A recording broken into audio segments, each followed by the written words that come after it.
Dear student, welcome to all. आज हम लोग पढ़ेंगे कैसे रासायनिक समीकरण को संतुलित करते हैं। रासायनिक समीकरण के संतुलित करने की विधि क्या क्या हो सकती है, इसके बारे में हम लोग एक एक क्रम से समझने का प्रयास करते हैं। 6 चरण है, 6 चरण को पढ़ेंगे और उसे समझने का प्रयास करेंगे। मेरा आपसे रिक्वेस्ट है कि आप वीडियो को स्किप किए बिना पूरा वीडियो गौर से सुने और गौर से देखें। आपके लिए बहुत हेल्पफुल होगा इन फ्यूचर के लिए। आप चलिए स्टार्ट करते हैं।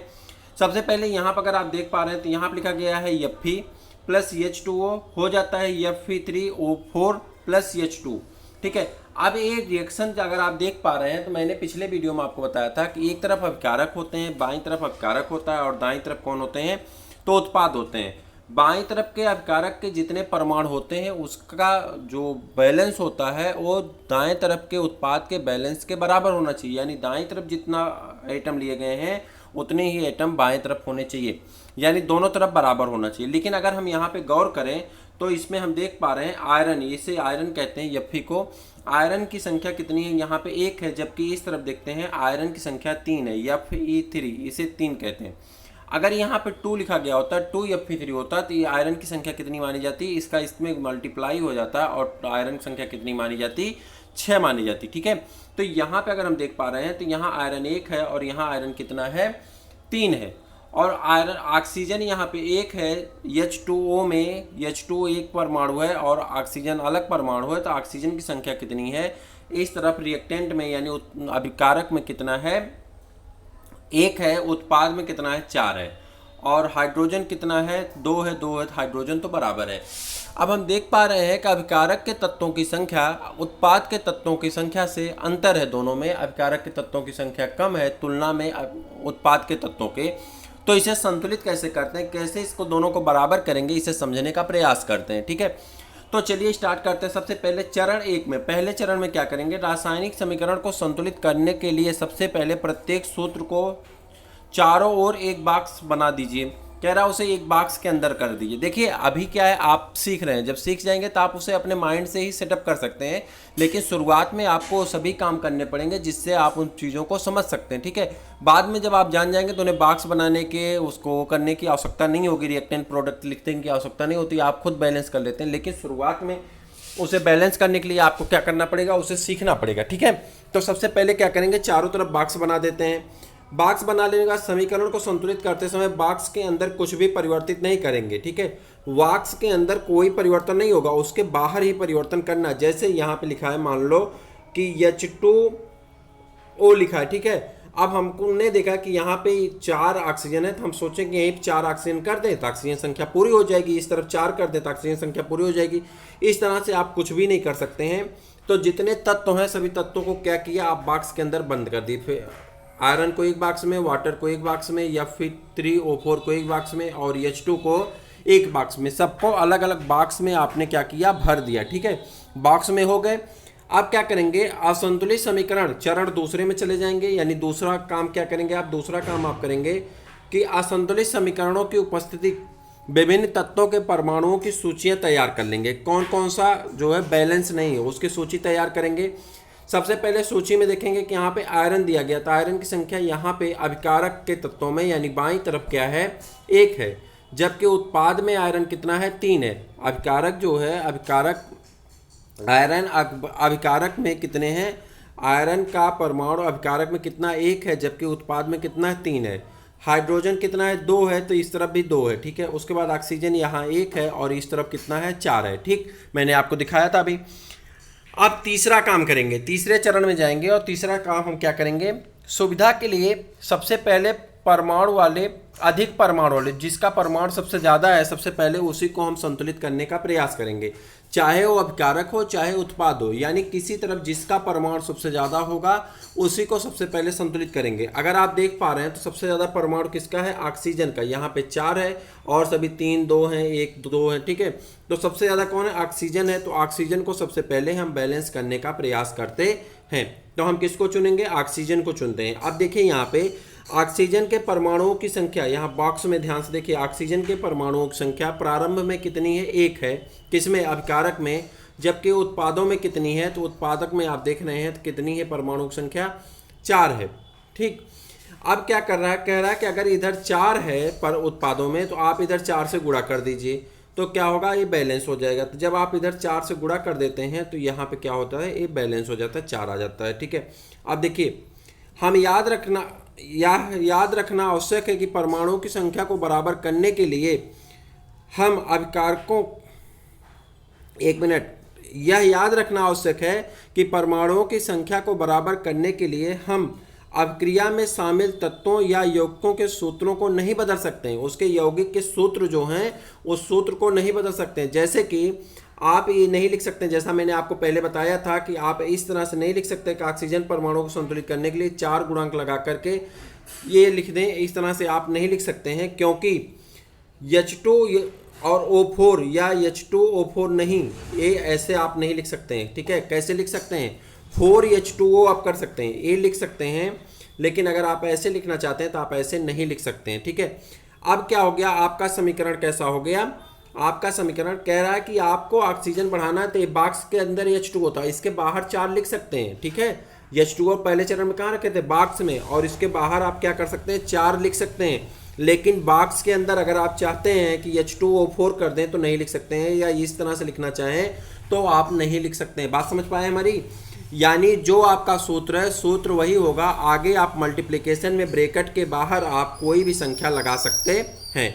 बात समझ पाए, चलिए आगे बढ़ते हैं। अब यहाँ पे आप देख पा रहे हैं तो आयरन हो गया, यहाँ पे 4H2O हो गया, और यहाँ पे Fe3O4 हो गया, और H2 हो गया। अब अगर आप गौर करें तो यहाँ पे देखें, मैंने आपसे कहा था कि अगर इसके बाहर 4 लिखा गया है, ब्रैकेट के बाहर कोई चीज़ लिखी रहती है, जैसे यहाँ पे x + y लिखा होता है तो आप कहते हैं 4x + 4y, याद है मैथ में आप ऐसे लिखते हैं ना, 4x + 4y। तो यहाँ पे बात हो रही है कि 4 इसके ब्रैकेट के बाहर लिखा गया है, तो इसलिए हम 4 का इसमें गुणा हो जाएगा। तो जब गुणा हो जाएगा 2 में, तो 2 परमाणु हाइड्रोजन के प्लस 4A, तो टोटल हाइड्रोजन की परमाणु की संख्या कितनी हो गई, 8, और इस तरफ कितनी है, 2। देख रहे हैं, इस तरफ हाइड्रोजन की परमाणु की संख्या, अभिकारक में हाइड्रोजन के परमाणु की संख्या कितनी हो गई, 8, क्योंकि ये 4 इस 2 से गुणा कर गया, समझ गए। जबकि इस तरफ अगर हम देखें तो हाइड्रोजन के परमाणु की संख्या कितनी है, अभी भी 2 है। अगर बात करते हैं ऑक्सीजन की, तो ऑक्सीजन तो यहाँ पे बैलेंस हो गया, इस तरफ 4 करने 4 हो गए, यानी 4 ऑक्सीजन यहाँ पे हो गया, 4 ऑक्सीजन यहाँ। ऑक्सीजन तो बैलेंस हो गया, लेकिन उसकी जगह पे हाइड्रोजन इम्बैलेंस हो गया, हाइड्रोजन असंतुलित हो गया। इसलिए हम क्या कहेंगे, इसे आंशिक रूप से संतुलित है, यानी एक संतुलित है और एक असंतुलित है, इसलिए हम इसे क्या कहते हैं, आंशिक रूप से संतुलित समीकरण है। अब आप देखेंगे कि आयरन तथा हाइड्रोजन परमाणु अब भी संतुलित नहीं है। आयरन की संख्या क्या है, अभिकारक में 1 है और उत्पाद में कितनी है, 3 है। अभिकारक में 1 है और उत्पाद में कितनी है, 3 है। जबकि हाइड्रोजन की संख्या अभिकारक में 8 है और उत्पाद में 2 है, अब भी संतुलित नहीं है। चरण 4 में आप देख रहे हैं, इनमें से किसी एक तत्व को चुनकर आगे बढ़ते हैं, किसी एक को बैलेंस करने का प्रयास करते हैं। हम आंशिक रूप से संतुलित समीकरण में हाइड्रोजन परमाणुओं को संतुलित करने का प्रयास करते हैं। देखिए हाइड्रोजन परमाणु कितना है, टोटल 8 है हाइड्रोजन, ठीक, 4 × 2 मैंने बताया कितने, 8 हैं। इधर कितने हैं, 2 हैं। अब आपको क्या करना है, इधर 8 तो है ही है, इधर क्या करना है, 4 से गुणा कर देना। जब 4 से गुणा कर देंगे तो इस तरफ भी क्या हो जाएगा, 8 हो जाएगा। आप देख पा रहे हैं इधर हमने क्या काम कर दिया, तो आपने देखा कि इस तरफ जो है हाइड्रोजन की संख्या कितनी थी, 4 थी, और इस तरफ 8 थी अभिकारक में, और उत्पाद में कितनी हो गई, अब 8 हो गई, क्योंकि यहाँ पे हमने क्या किया, 4 से गुणा कर दिया। ठीक है, अब ये सब चीज़ें आप चरण को स्किप कर सकते हैं। कब स्किप कर सकते हैं, जब इन्हें प्रोसेसिंग करना आपको आ जाता है। जैसे जब आप नर्सरी में पढ़ने जाते हैं तो आपको टेबल कैसे लिखवाया जाता है, आपको याद है, जब आप 1 में जाते हैं तो आपको टेबल लिखवाया जाता है 2 × 1 = 2, तो आप कहते हैं 2 × 1 = 2, पढ़ते हैं ना, 2 × 2 = 4, यानी 2 दूनी 4, ऐसे ही तो आप लिखते हैं। इसी प्रकार से फिर आप जब आप बड़े हो गए तो आप क्या कहते हैं, 2 × 2 = 4, तो 2 दूनी 4, 2 3 6, इस तरह से पढ़ते हैं। लेकिन जब आप और बड़े हो जाएंगे तो आपको टेबल पढ़ने की आवश्यकता नहीं, आप मन में ही कैलकुलेट कर लेते हैं। आप समझ पा रहे हैं, अभी भी आप बहुत सारी चीज़ें ऐसे हैं कैलकुलेशन जो मन में कर लेते हैं। 25 लिखा होता है, आप 5 से डिवाइड करके 5 लिख देते हैं, तो वहाँ पर आप गुणा नहीं लिखना शुरू करते हैं। उसी प्रकार से जब आप संतुलित करना एक बार सीख जाएंगे तो ये सभी चरण आप स्किप कर सकते हैं, डायरेक्ट करते हैं। आपने अपने क्लास में देखा होगा कि आपके टीचर डायरेक्ट देखते हैं कि हाँ आयरन की संख्या यहाँ पे कम है तो इस तरफ क्या करें, इसकी संख्या यहाँ पे कम है तो इस तरफ क्या करें। अब जब आप उनसे पूछते हैं तो कहते हैं बेटा इधर का इधर देख लियो, दोनों बैलेंस कर लो। दोनों बैलेंस करने के लिए हमें कैलकुलेट करना पड़ेगा, और कैलकुलेट करने के लिए हमें चरण पता होना चाहिए, किस चरण के माध्यम से हम उसे कैलकुलेट कर सकते हैं। तो जब तक हमें चरण कैलकुलेट करने के नहीं पता होंगे तब तक हम उसे कैलकुलेट तो कर नहीं पाएंगे। तो इसलिए पहले चरणबद्ध तरीके से करना सीखिए, कैसे करना है, उसके बाद आप कैसे करेंगे वो आपको खुद ब खुद आ जाएगा। जब आपको ये काम करना आ जाएगा, यानी चरणबद्ध तरीके से करना आ जाएगा, तो आप उस काम को बड़े आसानी से कर सकते हैं। आप हमारी बात समझ पा रहे हैं? तो पहले अपने दोस्तों को शेयर कर दीजिए और चैनल को सब्सक्राइब करिए अगर नहीं किए तो। बात करते हैं आगे। अब चरण नंबर कितना आएगा? 5। अब हम अगर देख पाए यहाँ पे, तो इसमें अगर हम देख रहे हैं जो कि आंशिक रूप से संतुलित दूसरा समीकरण हमारा तैयार हो गया। एक आंशिक रूप से संतुलित कौन था? ऑक्सीजन था। दूसरी बार हाइड्रोजन और ऑक्सीजन संतुलित हो गए, ठीक है। अब यहाँ पर अगर हम देख पा रहे हैं तो अभिकारक के तत्वों में आयरन के तत्वों की संख्या, अभिकारक में बात करें तो 1 है, उत्पाद की बात करें तो 3 है। अभी भी आयरन हमारा संतुलित नहीं है। जबकि हाइड्रोजन की बात करते हैं तो हाइड्रोजन इस तरफ 8 है अभिकारक में, उत्पाद में भी क्या 8 है।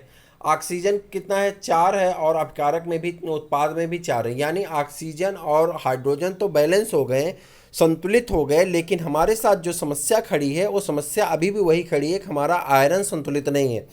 अब हम किसे संतुलित करेंगे? आयरन को संतुलित करने का प्रयास करेंगे। चलिए देखते हैं आयरन को कैसे संतुलित करने हैं। ऊपर दिए गए समीकरण की जांच कीजिए तथा तीसरे तत्व को चुन लीजिए जो कि आपका असंतुलित है। आप पाएंगे कि लोहा ही एक ऐसा तत्व है जिसे आयरन कह रहे हैं हम, उसे लोहा भी कहा जाता है हिंदी में। तो लोहा ही एक ऐसा तत्व है जिसे संतुलित करना शेष बाकी रह गया है। आप देख पा रहे हैं अभिकारक में लोहे की संख्या कितनी है? 1 है। लोहा क्या है? लोहे की संख्या कितनी है? 1 है। लोहे की संख्या कितनी है? 1 है। जबकि उत्पाद में लोहे की संख्या कितनी है? Fe3, यानी अब उत्पाद में लोहे की संख्या कितनी है? 3 है। हम क्या करेंगे? अभिकारक में 3 से गुणा कर देंगे, और उत्पाद में 3 तो है ही, तो उसमें किसी से 1 से गुणा कर देंगे, ठीक है, तो बैलेंस हो जाएगा। गुणा करने की कोई आवश्यकता ही नहीं है। Fe को संतुलित करने के लिए बाईं ओर हम Fe के पहले 3 परमाणु लगाते हैं, यानी हम यहाँ 3 से गुणा कर देंगे। इसके ब्रैकेट पहले हमने किसको लिख दिया? 3 को लिख दिया। और मैं आपको बता दूं कि ये हर बार एग्जाम में आपसे यही एग्जाम्पल पूछा जाता है बैलेंस करने के लिए। इस तरह से कई पूछे जाते हैं, लेकिन एक कॉमनली है कि आपका यह एक एग्जाम्पल आपको बैलेंस करने के लिए जरूर आता है। चूंकि एनसीईआरटी में इसे बैलेंस करने का एग्जाम्पल सिखाया गया और जरूर आता है। आप इसे अच्छी तरह से बैलेंस करना सीख लीजिए। हालांकि 1 नंबर का क्वेश्चन होता है, आपको बस बैलेंस करके लिख देना होता है। आपको दे दिया जाता है इम्बैलेंस वाला, कहते हैं कि इसे बैलेंस करके लिख दीजिए, तो आप उसको बैलेंस करके लिख देंगे, आपका सही हो जाएगा। लेकिन आपको ये चरण और नहीं बनाने होंगे, तो इसलिए आपको फार्मूला पूरी अच्छी तरह से रट्टा मार लीजिए। बात समझ पाए मेरी? आप चलें आगे। अब यहाँ पर आप देख पा रहे हैं तो आयरन संख्या 3 हो गई, आयरन संख्या 3 है। हाइड्रोजन संख्या 8 है, हाइड्रोजन संख्या 8 है। ऑक्सीजन संख्या कितनी है? तो 4 है, और यहाँ पे भी ऑक्सीजन संख्या कितनी है? 4 है। इस प्रकार से चरण 6 में चले जाएंगे। अंत में इस संतुलित समीकरण की जांच करने के लिए हम समीकरण के दोनों ओर के तत्वों के परमाणुओं की संख्या का अवलोकन करते हैं। जब हमने अवलोकन किया तो हमको आयरन 3 मिला, हाइड्रोजन 8 मिला, इस तरफ भी 8 है, इस तरफ भी 3 है, ठीक है। उसके बाद इधर ऑक्सीजन 4 है, इधर ऑक्सीजन 4 है। तो हमने देखा कि क्या हो गए? संतुलित हो गए। और इसी को हम क्या कहते हैं? संतुलित समीकरण कहते हैं। क्या कहते हैं? इसे संतुलित समीकरण कहते हैं। तो समीकरण 1.9 में दोनों और के तत्वों के परमाणुओं की संख्या बराबर है, अतः यह समीकरण अब संतुलित है। रासायनिक समीकरण को संतुलित करने की इस विधि को हिट एंड ट्रायल विधि कहते हैं। आपसे पूछा जा सकता है हिट एंड ट्रायल आप किससे संबंधित है? तो आप कहेंगे हिट एंड ट्रायल रासायनिक अभिकारकों के रासायनिक समीकरण को संतुलित करने से संबंधित है। हिट एंड ट्रायल किससे संबंधित है? तो आप लिखेंगे हिट एंड ट्रायल रासायनिक समीकरण को संतुलित करने से संबंधित है। लिख लेंगे, हो जाएगा। क्योंकि सबसे छोटी पूर्णांक संख्या के गुणांकों का उपयोग करके रासायनिक समीकरणों को संतुलित करने का प्रयत्न किया गया है। अब आपका आ जाता है चरण नंबर 7। चरण नंबर 7 भी हम इसी में समझेंगे। हालांकि चरण 6 में आपका संतुलित हो गया, लेकिन एक और चीज़ें होती हैं जो जरूरी हैं, उसे समझना जरूरी है। होता क्या है कि पदार्थों की एक अवस्था और होती है भौतिक अवस्था। अभी हम रासायनिक अवस्था पढ़ रहे थे। भौतिक अवस्था में क्या होता है कि उसके भौतिक अवस्था 3 प्रकार की होती है, या तो ठोस, या तो द्रव होगा, या तो गैस होगा। ठोस के लिए आप जानते हैं इंग्लिश में, एक सेकेंड, हाँ, ठोस के लिए आप जानते हैं कि इंग्लिश में सॉलिड शब्द का उपयोग किया जाता है। सॉलिड मीन्स क्या होता है? ठोस होता है। लिक्विड लगाया जाता है तरल पदार्थों के लिए, ठीक है। लिक्विड शब्द का उपयोग करते हैं तरल के लिए, और गैस शब्द का उपयोग करते हैं गैस के लिए, ठीक है। अब आप समझ पाए। तो लिक्विड, सॉलिड और गैस, ये तीन शब्द हैं जो तीन अवस्थाएं होती हैं। जैसे पानी का जब बर्फ में है तो सॉलिड अवस्था है, जब पानी है तो क्या है, लिक्विड अवस्था है, और जब पानी भाप के रूप में उड़ रहा हो तो क्या है, गैस की अवस्था है। बात समझ पाए तीनों। अब यहाँ पे आप सावधानी पूर्वक समझने का प्रयास करिए कि ऊपर दिए गए संतुलित समीकरण की सावधानी से जांच कीजिए। क्या इस समीकरण में हमें अभिकारकों तथा उत्पादों की भौतिक अवस्थाओं के बारे में भी ज्ञान प्राप्त है? तो आप कहेंगे अभी तो हमको ज्ञान प्राप्त नहीं, हालांकि हम जानते हैं उनके बारे में। इस समीकरण में उनकी भौतिक अवस्थाओं की कोई जानकारी नहीं दी गई। अगर आप देखें ऊपर तो यहाँ पे हम भले जानते हो, लेकिन हमने ये बताया नहीं कि कौन लिक्विड है, कौन गैस है, कौन सॉलिड है, ये हमने बताया नहीं है। तो समीकरण को देख करके सामने वाला ये नहीं समझ सकता कौन सॉलिड है, कौन लिक्विड है, कौन गैस है। तो इसलिए हमें सातवां चरण लाना पड़ा, जिसमें हम उसकी भौतिक अवस्था को भी बता सकते हैं। यानी एक लाइन में हम उसकी रासायनिक अवस्था, भौतिक अवस्था, उसके प्रोडक्ट, रिएक्टेंट सबको बता सकते हैं। बात समझ पा रहे हैं आप? रासायनिक समीकरण को अधिक सूचनापूर्ण बनाने के लिए अभिकारकों तथा उत्पादों के रासायनिक सूत्र के साथ उसकी भौतिक अवस्था को भी दर्शाया जाता है। अभिकारकों तथा उत्पादों के गैस, द्रव, जलीय तथा ठोस अवस्थाओं के लिए गैस, लिक्विड, एक्वस तथा एक्वस मतलब होता है जलीय, जो जल में पाए जाते हैं उसे एक्वस कहते हैं। AQUS होता है तो एक्वस के लिए AQ लिखा जाता है, ठीक है। तथा सॉलिड से दर्शाया जाता है।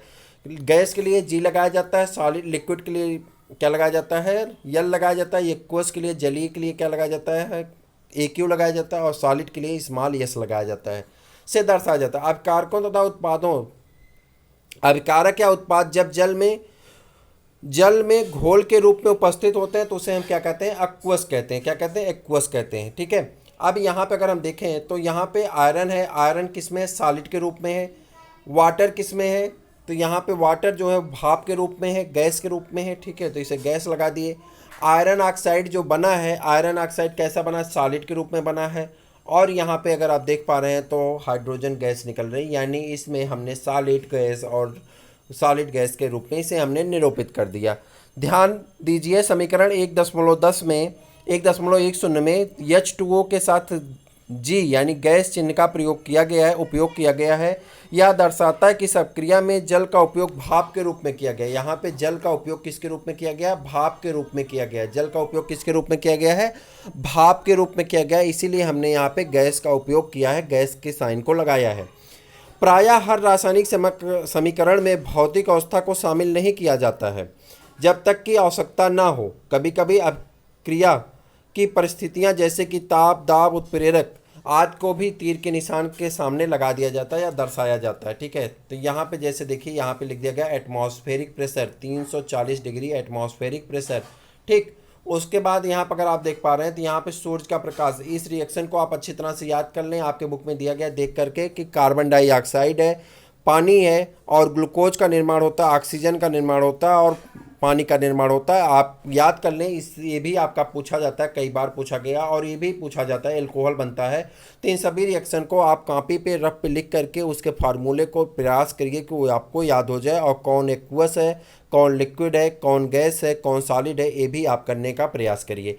आपके होमवर्क के लिए हम बता दें कि आपके संडे तक का होमवर्क जो दिया जा रहा है, संडे तक का आपके बुक में, आपने एनसीईआरटी देखा होगा तो आपके बुक में होमवर्क दिया गया है।